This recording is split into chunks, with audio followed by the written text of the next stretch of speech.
Everybody said, amen. Good morning, everyone. I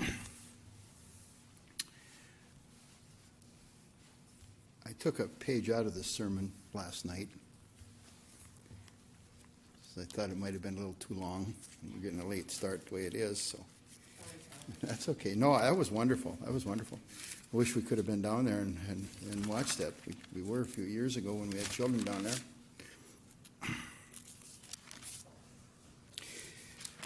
Today I decided that I want to talk a few stories in the Bible about people that risked everything for the Lord. And it's not going to be an exhaustive list because there are dozens and dozens of stories in the Bible of people that risked it all. But we're going to highlight a few of them today and see if we can't get a theme coming from it. And of course, by our scripture, we see that we're going to start with Abraham. If we open up, the first text that I'd like to read are Genesis 15, verses 3 through 6.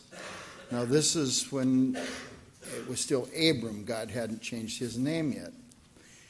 Verse 3, and Abram says, you have given me no children, so a servant in my house will be my heir. And he was talking about Eliezer. Then the word of the Lord came to him, this man will not be your heir, but a son coming from your own body will be your heir. He took him outside and said, look up at the heavens and count the stars, if indeed you can count them. Then he said to him, so shall your offspring be.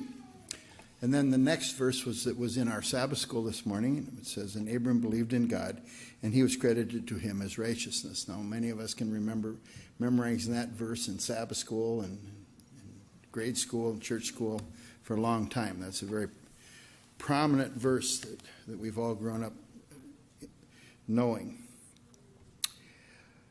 So let's fast forward over to chapter 16.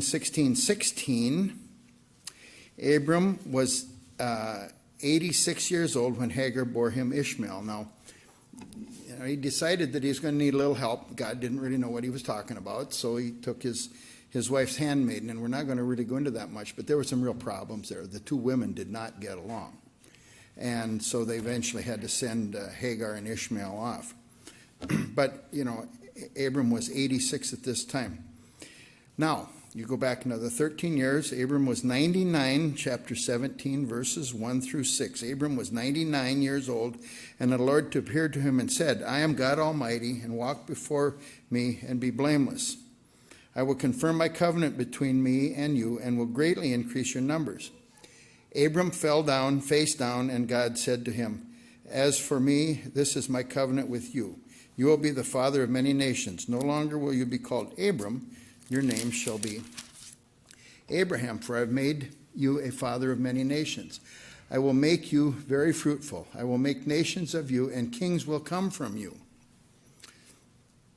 99 years old. Go down to verse 15.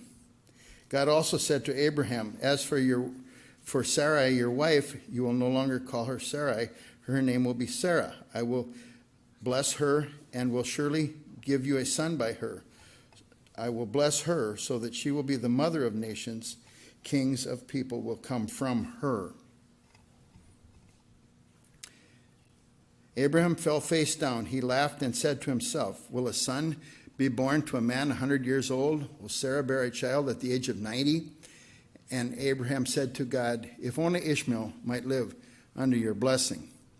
Then God said, yes, but your wife Sarah will bear you a son, and you will call him Isaac. I will establish my covenant with him as an everlasting covenant for his descendants after him. Verse 21, but my covenant I will establish with Isaac, whom Sarah will bear to you by this time next year. 90 years old. Now, there's two things in there. Verse 3, it said, Abraham fell face down and worshiped the Lord. And in 17, it says, Abraham fell face down and he laughed at himself and said, will a son be born to a man 100 years old? What I'd like to know is, did Abraham ever get up between those two things? Or was he on the ground the whole time? I mean, Kind of interesting. Now we get into Sarah's part of it. Genesis 18, 10 through 15, 18:10. Then the Lord said, I will surely return to you about this time next year, and Sarah, your wife, will have a son. Now Sarah was listening at the entrance of the tent, which was behind him. Abraham and Sarah were already old and well advanced in years, and Sarah was past the age of childbearing. So Sarah laughed to herself as she thought, I am worn out, and my master is old. Will I now have this pleasure? Can't you just imagine, they had this tent. And of course, with tents, you got a lot of curtains, and that's your doors. The three visitors, the Lord, they're outside, and he's telling Abraham these things. And Sarah's inside listening, and she's laughing. Can't you just see the tent curtains maybe wiggling as she's laughing? So Sarah laughed to herself as she thought, am I worn out after all, and my master is old? And then the Lord said to Abraham, verse 13, why did Sarah laugh and say, will I really have a child now that I am old? Is anything too hard for the Lord? I will return to you at this appointed time next year, and Sarah will have a son. Now, some of us elders went to a meeting at the conference office a number of years ago, and there was a fellow there from Southern, and he was basically talking about how to prepare sermons. And one of the things he said is try and read your text in 5 different versions of the Bible if you can. Now, I'm in the New International here, and I'm not jumping around too much, but he says you get a feel for all of these texts if you read them in all 5. I right now have 6 versions, and it's with the internet and things online, it's very easy to get many different versions. One of the versions, verse 11, where it says that Sarah was past age of childbearing, one of the versions said Sarah had a dead womb. I don't know about you ladies, but I think I like the postmenopausal term a little bit better. But that's what it said. Okay, we get the picture. Okay, so the Lord returns a year later, and they do have a son. Now, just like with Jesus, those first years, we don't hear much that happens. Nothing much is going on. And we get into chapter 22. This is when God tells Abraham to take your son and offer him. Go to the region of Moriah.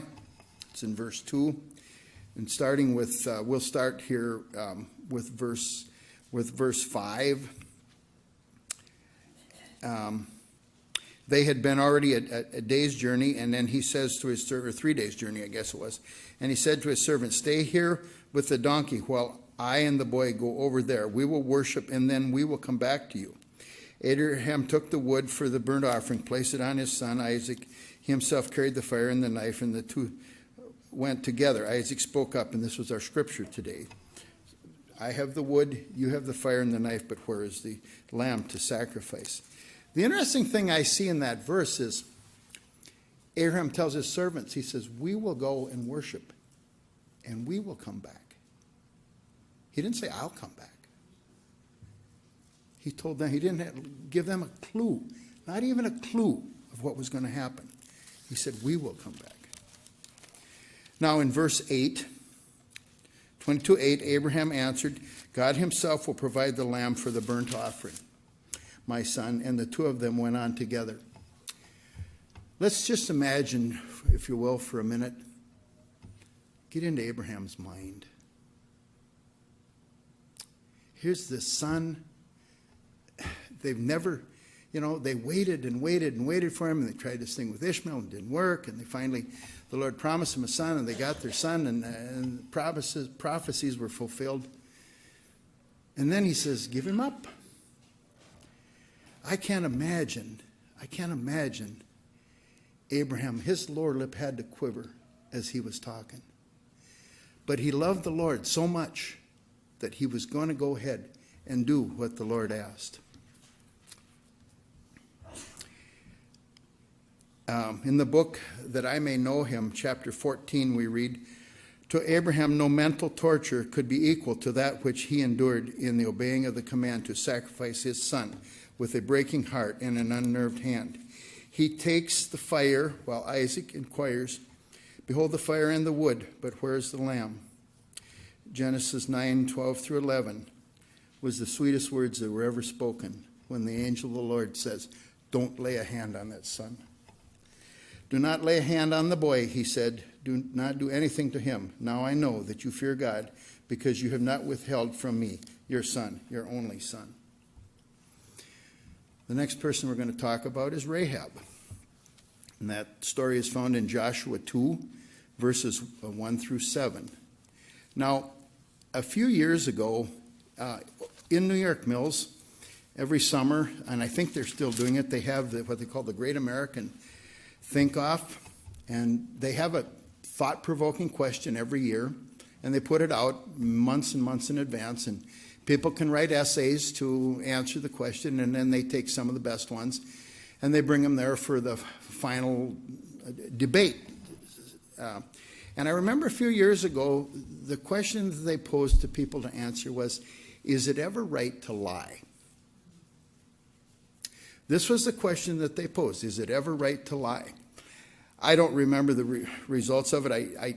Many times it's been televised on C-SPAN. I don't know if it is or not, but I remember that was the question that they posed. Joshua 2, verses 1 through 7. Then Joshua, son of Nun, secretly sent 2 spies from Shittim, go over and to the land, he said, especially Jericho. So they went and entered the house of a prostitute named Rahab and stayed there. The king of Jericho was told, evidently somebody saw these guys come. The king of Jericho was told, look, some of the Israelites have come here to spy out the land, come tonight to spy out the land. So the king of Jericho sent this message to Rahab. Now, somehow he had to know that she was involved. Otherwise, why would he have sent it to her? But he sent it to Rahab. Bring out the men who came to you and entered your house, because they have come to spy out the whole land. Somebody must have seen them go in there. But the woman had taken the 2 men and hidden them.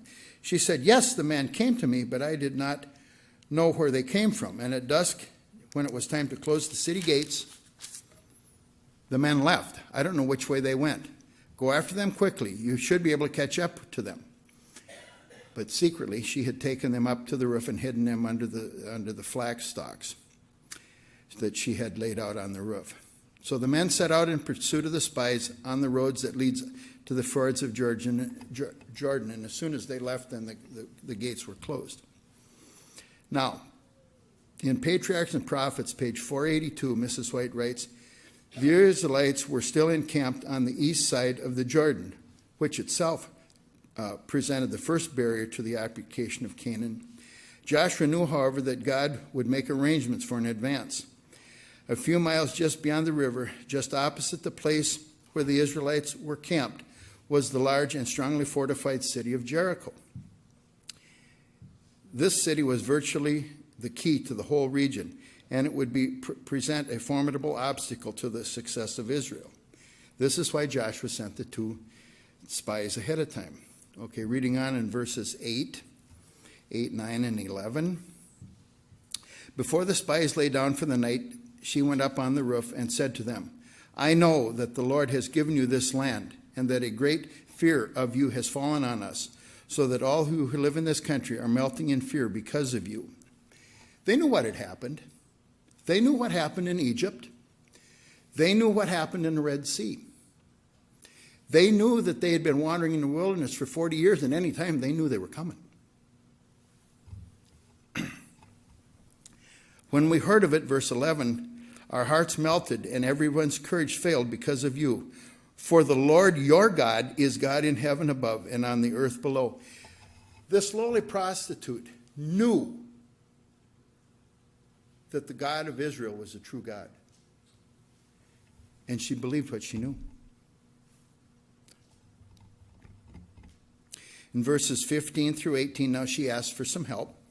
So let them down by a rope through the window. She let them down, for the house she lived in was part of the city wall. Now she said to them, go to the hills so the pursuers will not find you. Hide yourselves there 3 days until they return, and then go on your way. The men said to her, this oath you made to us swear is not binding on us unless when we enter the land, you have tied this scarlet cord in the window through which you let us down. So the cord that she let him down with, she was supposed to hang that out the window. And unless you have brought your father, mother, your brothers, and all your family into your house. So they're saying, we will protect everybody in your house, and that's it. If they're outside, even if they're kin, they're not going to be protected. She had to do something. She had to ask. She asked, and then the scarlet cord was the sign. Rahab still needed to put the cord out. This is her way of saying, I still want to be saved. Had the king found out that she was harboring the spies, remember, she was just a lowly prostitute, he certainly probably would have killed her. So we can also say that she risked it all. The next thing is we're going to talk about is David versus Goliath. 1 Samuel 17. 1 Samuel 17, we'll start with verse 4.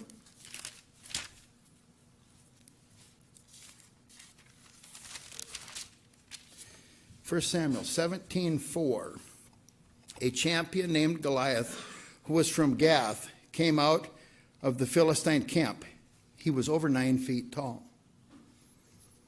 Goliath stood and shouted to the ranks of Israel, why do you come out and line up for battle? Am I not a Philistine, and you not the servants of Saul? Choose a man and have him come out down here and meet me. Now, it said in the footnote in my Bible that his armament, just the scale-like breastplate that he wore, weighed 125 pounds. Then he had a helmet, and he had a spear and a shield, and he had leggings besides. 125 pounds. Of course, he was a big man, you got to remember. Okay, 1 Samuel 17:23. And it says, as he, meaning David, was talking with the soldiers, Goliath, the Philistine champion from Gath, stepped out from his lines, and he shouted his usual defiance, and David heard it. He'd always come out and shout at him, defying him, and David heard them.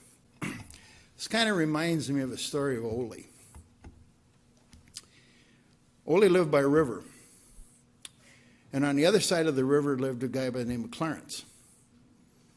And Clarence and Ole didn't get along. And anytime Ole was working down in his yard or down by the river, Clarence would come out there and shout abusive insults towards him, anything in defiance, questioning his lineage and everything else.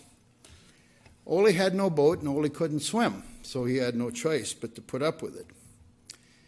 Well, finally, some days on, the county announced that they were going to put in a bridge across the river not very far from Ole's place. So he thought, well, now might be my chance to get back at him. Well, the day came when the new bridge was done, and so Ole decided that he was going to get up early the next morning and go over there and confront Clarence and really give him the business. So he did. He pursued it off.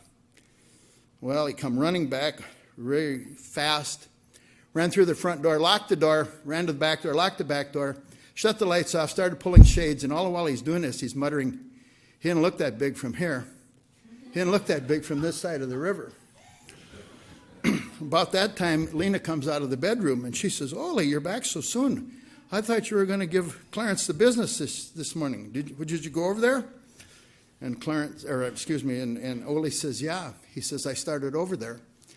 And he says, I got up onto the bridge, and he says, there was a big sign up there that said, Clarence, 12 feet 6 inches.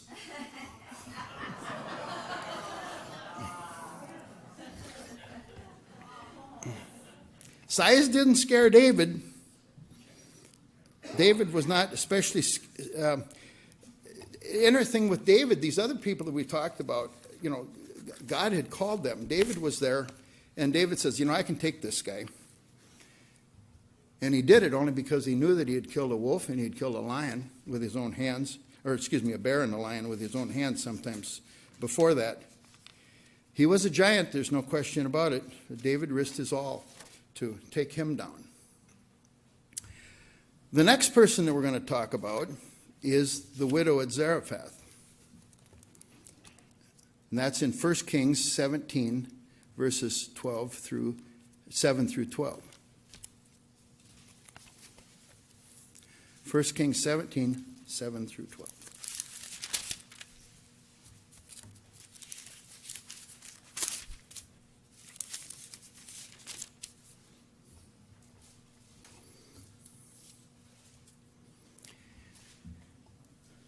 Now, you got to remember, this was after, Elijah had the showdown on Mount Carmel. He had told them that they were going to have a famine, and they were going to have a famine. And to hide him, the Lord told him to go to the Kerith ravine, and he was fed there by the ravens. And he stayed there until the brook dried up. So because of the famine, even the brook had dried up. Sometime later, the brook dried up reading in verse 7, because there had been no rain in the land. Then the word of the Lord came to him, "Go at once to Zarephath of Sidon and stay there. I have commanded a widow in that place to supply you with food." So he went to Zarephath. When he came to the town gate, a widow was there gathering sticks. He called her and asked, "Would you bring me a little water in a jar so that I might have a drink?" And as she was going to get it, he called, "Oh, yeah, and by the way, bring me a piece of bread." "As surely as the Lord your God lives," she replied, "I don't have any bread, only a handful of flour in a jar and a little oil in a jug.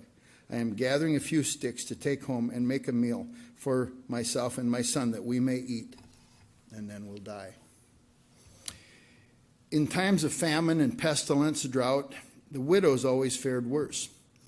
Remember some of the rules back in those times for if a man died, his brother was to marry the widow, and so there would be children, there would be sons to have heirs for the brother's heirs to inherit the estate. Well, if that happened, then you weren't really a widow, were you? But there were so many more that didn't fit that bill, didn't have that opportunity. So the Bible's full of rules, laws, and just plain good advice for the aliens, the homeless, the fatherless, and the widows. This lady would have been in that category. Verse 13.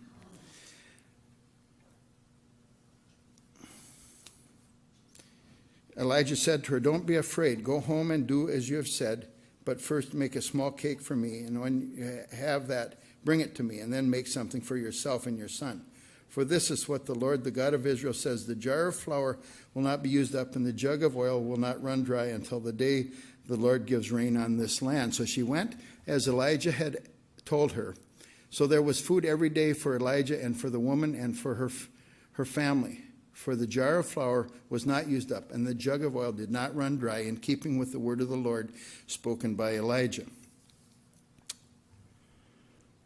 This was just a minor miracle, God bringing her son back to life with Elijah's pleadings 3 times. Now that was a major miracle.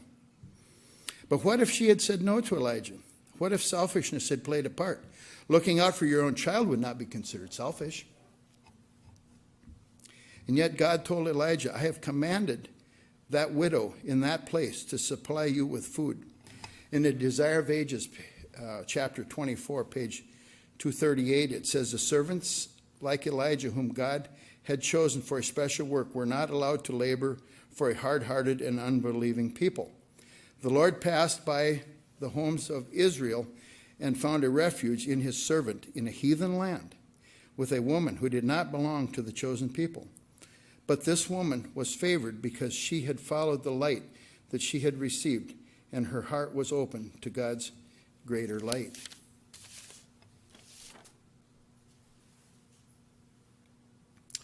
The next thing we're going to talk about is a miracle in the New Testament, the feeding of the 5,000. That's found in John 6, verses 2 through 14. John 6, 2 through 14. Now, if any of you have the Andrew Study Bible, the Andrew Study Bible has the New King James in it, but in between the two Testaments, and I believe it's on page 1246 in the Andrew Study Bible, is a chart that has all of Jesus' miracles, all of Jesus' parables, and some of the other healings. Anyhow, if you look at that, the feeding of the 5,000 is the only miracle that's told of in all four Gospels. It's the only one. And it's a good thing for us because when John talked about it, he said that he's the only one that identifies the boy as the owner of the small lunch that they started with. The other three don't say that. John 6, 2 through 14. And a great crowd of people followed him because they saw the miraculous signs he had performed on the sick. Then Jesus went up on a mountainside and sat down with his disciples. The Jewish Passover feast was near. When Jesus looked up and saw a great crowd coming toward him, he said to Philip, "Where shall we buy bread for these people?" He had asked only to test him, for he already had in mind what he was going to do. Philip answered him, 8 months' wages would not be enough to buy bread for all of these people to even have a bite. Another of his disciples, Andrew, Simon Peter's brother, spoke up, "Here is a boy with 5 small barley loaves and 2 small fish, but how far will they go among so many?" And Jesus said, "Have the people sit down." Now, in some of the other Gospels, it says, have them sit in groups of 50 and 100. There is plenty of grass in that place, and the men sat down, about 5,000 of them. Jesus took the loaves, gave thanks, and distributed those who were seated as much as they wanted. He did the same with the fish. When they had all had enough to eat, he said to the disciples, "Gather the pieces that are left over. Let nothing go to waste." So they gathered them and filled 12 baskets with the pieces of the 5 barley loaves left over by those who had eaten. He didn't say anything about fish, so it must have been walleye because it was all consumed. After the people saw the miraculous signs that Jesus did, they began to say, "Surely this is the prophet who is to come to the world."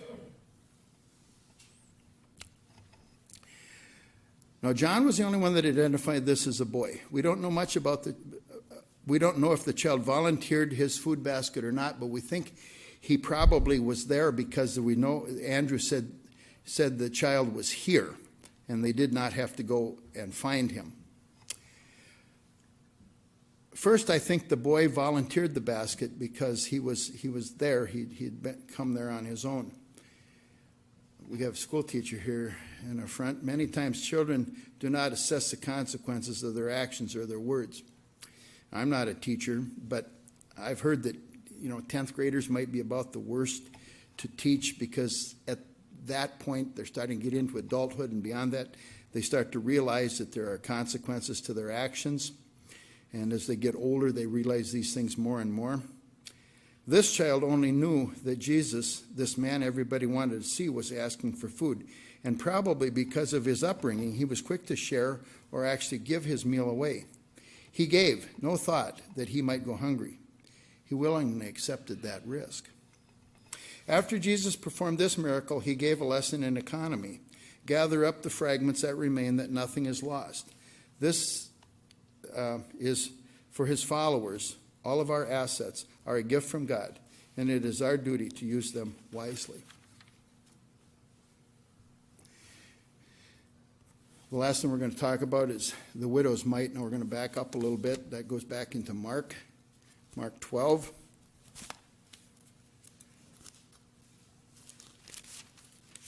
Mark 12, 41 through 44, towards the end of the chapter.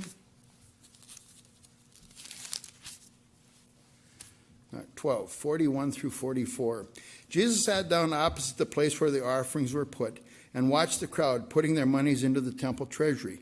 Many rich people threw in large amounts, but a poor widow came and put in 2 very small copper coins, worth only a fraction of a penny. We heard that this morning in our call for the offering. Calling his disciples to him, Jesus said, "I tell you the truth, this poor widow has put in more into the treasury than all the others. They gave out of their wealth, but she, out of her poverty, put in everything, all that she had to live on." In Christ Objects lessons, we read, hoarded wealth is not merely useless, it's a curse. In this life, it is a snare to the soul, drawing the affections away from the heavenly treasure. In the great day of God, its witnesses to unused talents and neglected opportunities will condemn its possessor. From their abundance, they had given a small portion. To make her offering, the widow had deprived herself of even the necessities of life.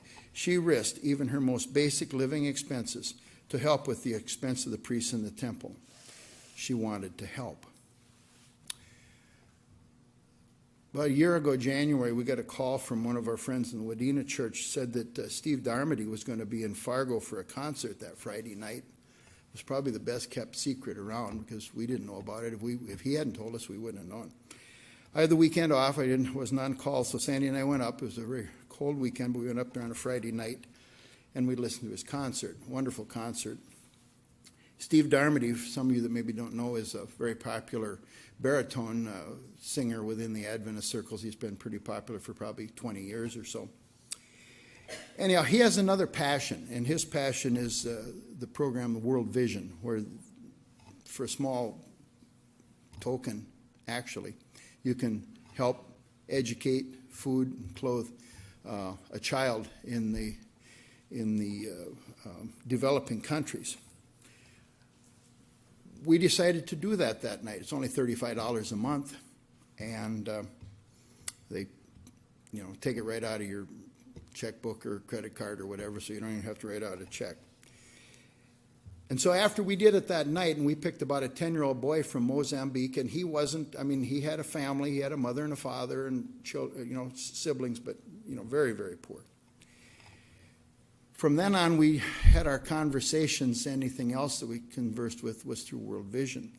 And they encouraged us to send pictures so they would know who we are and that somebody here is actually, it's a specific person or couple that's helping them out. But they were very cautious. They said, if you send pictures, don't show any wealth. Don't show your house. Don't show your car.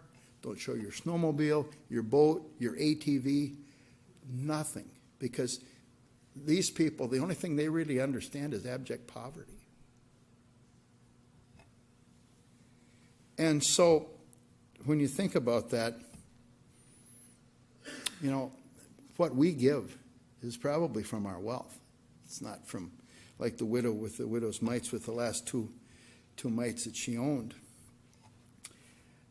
We don't understand how well we have it. We look at the guy across the fence with the new tractor, or the person across the road with the new four-wheel drive pickup in their driveway, or this or that, and we think that we kind of have a pity party for ourselves. But by the standards of many parts of the world, we are very, very wealthy. The last thing I want to bring to you today is a story that I read in the Outlook, the old Northern Union Outlook, and that's when the Northern Union was Minnesota, Iowa, and the two Dakotas. And it was a story that a lady had written in or give to them about when she was a young girl growing up. And they had purchased a farm, and I think it was probably in Iowa. It might have been in southern Minnesota, but I think it was in Iowa. They had purchased a farm, and they'd moved into this new farm. And evidently they had a Seventh-day Adventist neighbor. And he came over and he wanted to share his beliefs with them. And this lady that told this story was either her father or her grandfather sent him down the road. He came back, sent him down the road a second time. He came back a third time, sent him down the driveway the third time. He came back a fourth time. They sent him down the driveway the fourth time. And that time they noticed his car stopped at the end of the driveway. Door opened. Couldn't see very well down there. Didn't have binoculars in those days. But they noticed the car door open. The car stopped. And it stood there with the door open for quite a while. Where that man was, he was out and he was on his knees. He turned around and he came back a fifth time.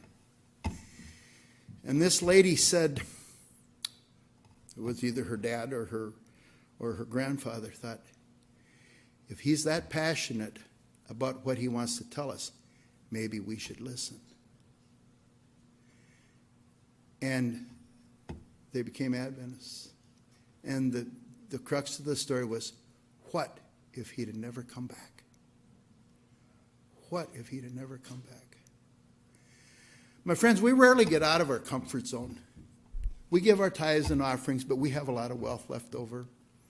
We come and listen to sermons and we have Bible studies and things, but we really don't get out of our comfort zone for Jesus. Now, I know for some of you, getting up here and giving a sermon would be getting out of your comfort zone. But it's actually not for me. I actually kind of enjoy it.